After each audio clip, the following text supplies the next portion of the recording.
Hola, mi nombre es Aranza Renata Medina Hernández, del Instituto Tecnológico Superior de Tamazunchale, de la carrera de Ingeniería en Sistemas Computacionales.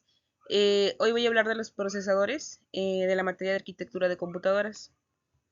Como primer subtema tenemos el 1.1, que son modelos de arquitectura de cómputo. Aquí las arquitecturas de cómputo son los modelos que explican cómo se organiza una computadora por dentro. También nos dice cómo se conecta la CPU, la memoria y los dispositivos de entrada y salida para que todos funcionen correctamente. En el 1.1.1, que son las clásicas son las von Neumann y la Harvard. La primera usa la misma memoria para datos e instrucciones, pero eso causa el famoso cuello de botella. Y la Harvard separa memorias, eh, lo que aumenta la velocidad. Un ejemplo sería la diferencia. La diferencia es como en un banco. En von Neumann sería una sola fila para todo, mientras que en Harvard son dos filas, una para depósitos y otra para retiros. En la vida real, un microcontrolador Arduino usa Harvard modificada. Luego seguimos con el 1.1.2, que son las segmentadas. Pues aquí la segmentación divide las instrucciones en etapas y pues las ejecuta en paralelo. Esto aumenta la velocidad del procesador, aunque si hay un salto en el programa y la eficiencia puede bajar.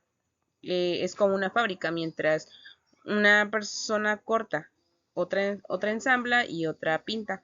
Todas trabajan al mismo tiempo en distintas fases. Y pues un procesador modelo moderno, Intel o AMD, usa esa técnica. En el siguiente sería el 1.1.3 de multiprocesamiento. Pues el multiprocesamiento significa que usamos más de un procesador al mismo tiempo, repartiendo las tareas para mayor rapidez y mayor rendimiento. Seguimos con el 1.2, que es el análisis de los componentes. Aquí explicamos también que pues analizar los componentes de una computadora es entender cómo trabaja la CPU, la entrada, la salida y los buses en conjunto. De nada sirve tener un procesador rápido si tienes poca RAM, porque al abrir varias pestañas o programas, la computadora se alenta. Aquí se ve la importancia de todos los componentes juntos. En el 1.2.1, que es el CPU, bueno, el CPU es el cerebro de la computadora. Interpreta instrucciones, ejecuta operaciones y coordina todo el sistema. Después tenemos el 1.2.1.1, que son las arquitecturas. Aquí en las arquitecturas existen dos, que es el CISC, con instrucciones más complejas, y RISC con pocas instrucciones pero más rápidas y eficientes. Un ejemplo son los procesadores ARM que usan casi todos los celulares. Son RISC y por eso consumen menos batería. En cambio, las PC suelen usar Intel, AMD, con CISC, lo que da más compatibilidad con programas. En, en el 1.2.1.2, que son los tipos, aquí pues tenemos el CPU de un solo núcleo, el multinúcleo, el propósito general, propósito específico y para diapositivas móviles. Pues las CPU pueden ser de un solo núcleo, que ahí se debía ejecutar una tarea a la vez, y pues en el multinúcleo pues pueden ejecutar varias tareas en paralelo. En el propósito general son diseñadas para computadoras personales y servidores. En el de propósito específico, optimizadas para tareas concretas con microcontroladores en electrodomésticos o automóviles. Y para dispositivos móviles, pues basadas en arquitectura ARM, priorizan bajo consumo de energía. Continuamos con el tema 1.2.1.3, que son las características. Aquí, pues las características que definen a una CPU son la velocidad de reloj, números de núcleos, el caché, consumo energético y compatibilidad. Un ejemplo, pues es un procesador de 3.5 GHz, puede realizar 3.500 millones de operaciones por segundo. Eso explica por qué un procesador moderno es muchísimo más rápido que uno de hace 15 años. Luego tenemos el 1.2.1.4, que es el funcionamiento. Pues aquí la CPU trabaja con algo, que es unidad de control, los registros y los buses internos. Pues aquí todo ocurre en un ciclo de instrucciones, que es buscar, decodificar y ejecutar. Pues sigue un ciclo de instrucción, búsqueda, decodificación y ejecución, asegurando que los programas se procesen de manera ordenada. Es como cocinar, se podría decir. Buscas la receta, luego la entiendes, y después preparas el platillo. La CPU hace esto millones de veces por segundo. Luego tenemos también el otro subtema, que sería el 1.2.2, que es memoria. Y pues la memoria guarda pues datos e instrucciones, ya sea de forma temporal o permanente. Hay tres tipos, que son la principal, que es la RAM y la ROM, la caché intermedia entre CPU y RAM, y la secundaria, que son discos duros y SSD. Eh, pues la RAM es como una mesa donde tienes todos sus apuntes abiertos. El disco duro es como la mochila, guarda todo, y, pero sacar cosas de ahí toma más tiempo. Entonces, pues sí. Y luego tenemos el 1.2.2.1, que son conceptos básicos del manejo de la memoria. Y en este, pues el sistema operativo organiza la memoria para que varios programas funcionen sin interferirse. Un ejemplo, pues es cuando abres 20 pestañas en Chrome. El sistema usa memoria virtual en el disco para simular más RAM, aunque se vuelve más lento.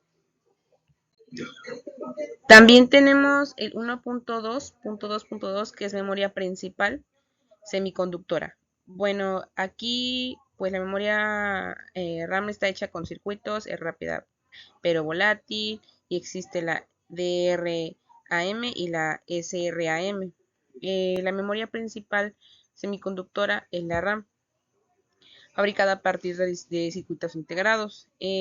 Los tipos principales, pues ya los acabo de mencionar, que son la DRAM y SRAM. Luego tenemos lo que es la memoria caché. Pues es pequeñita pero muy rápida y almacena datos que la CPU usa seguido. Pues también aquí es como tener resúmenes de un libro a la mano en vez de leerlo completo a la vez. Aquí en el 1.2.3, que es el manejo de entrada y salida, pues es la forma en la que la computadora se comunica con el exterior. Métodos serían pues entrada y salida programada, que es la CPU, controla todo. Entrada y salida con interrupciones, que es la CPU, solo atiende cuando es necesario. La ADMA, que es transparencia directa entre memoria y dispositivo. Luego continuamos también con 1.2.3.1, que son módulos de entrada y salida. Estos actúan como intermediarios entre CPU y periféricos, controlan flujo de datos y reducen la carga del procesador. Un ejemplo es el controlador de disco y la tarjeta de red. Luego continuamos con el 1.2.3.2, que es la entrada y salida programada. Pues aquí la CPU espera a que termine el dispositivo, lo que la hace ineficiente. Un ejemplo, pues es una impresora antigua que obligaba al procesador a esperar hasta que terminara de imprimir cada línea. Continuamos con lo que es el 1.2.3.3, que es la entrada-salida mediante interrupciones. El dispositivo avisa a la CPU cuando necesita atención, lo que mejora la eficiencia. De esta manera el procesador no se queda esperando, sino que realiza otras tareas, y solo responde eh, cuando llega la señal de interrupción, y esto mejora el rendimiento y la eficiencia, ya que la CPU puede aprovechar mejor su tiempo de trabajo. Eh, es como las notificaciones del celular, no tienes que estar mirando la pantalla, solo atender cuando te avisa. Tenemos también el 1.2.3.4, que es acceso de memoria, directo a memoria, perdón, que es el DMA. Pues aquí el dispositivo transfiere datos directo a la memoria sin que la CPU haga todo. Eh, el DMA es un método que permite que ciertos dispositivos de entrada y salida transfieran datos directamente hacia o desde la memoria principal sin que la CPU tenga que intervenir en todo el proceso. Aquí también un ejemplo es la transferencia de archivos desde un disco duro a la memoria RAM mientras la CPU ejecuta otras aplicaciones. Tenemos también el 1.2.3.5, que son canales y procesadores de entrada y salida.